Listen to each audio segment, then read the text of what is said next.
ইচ্ছে করে ভারত ছেড়ে যাব মদিনায়।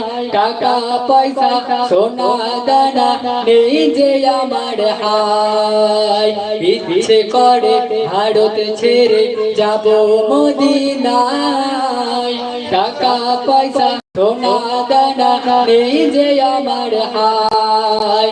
পয়সা বিনা ওই মদিনা যাওয়া বড় দায়। পয়সা থেকে সবার আশা পূরণ নাহি হয়।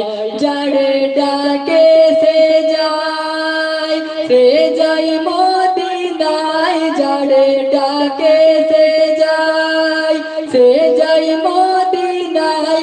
নবী ডেকে নাও আমারে ও মাঝি রে,